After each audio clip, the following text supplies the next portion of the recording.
Dr. Mark Changizi here with your Science Moment. Today I'm going to talk about emergencies and how, I've talked many times about how emergencies don't justify violating civil liberties. Civil liberties they are especially for when there's perceived emergencies, right? Now I wanted to just mention this in a different kind of way today. People often say, look, if you start violating civil liberties in mass whenever there are emergencies, well, the state is just going to start coming up with faux emergencies, right? They'll just concoct emergencies. They'll create fake emergencies. Now, of course, that's true. They certainly might. But you don't even need to assume that.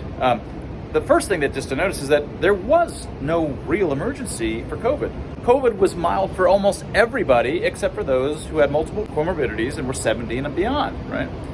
This was a perceived emergency. It wasn't a real emergency. And so we are always susceptible to these perceived emergencies that aren't in fact real.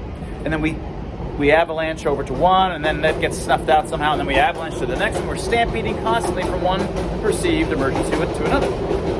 And in those situations, they're just perceived emergencies, they're not even real. So the first case is, well, the government fakes one, and then we have sort of perceived emergencies that aren't real.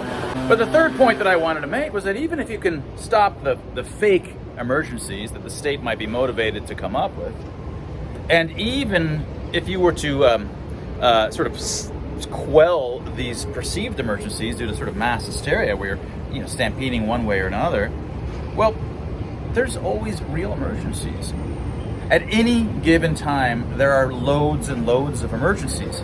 There are loads of parts of the world where there's extreme poverty in your own country, extreme poverty, extreme health issues, extreme situations where if we could all, or if the state could violate those people's rights, they could help those other people. And it is an emergency.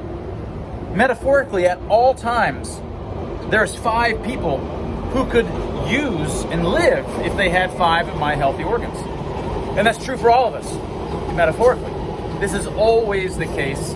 There are always real emergencies that can always be pulled out and truthfully brought out and say, hey, these emergencies require violating these people's civil liberties.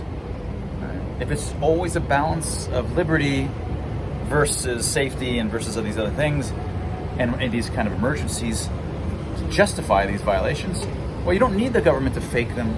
You don't need mass hysteria to misperceive an emergency. There's always emergencies floating about, which means that if emergencies justified violating civil liberties, we wouldn't have civil liberties.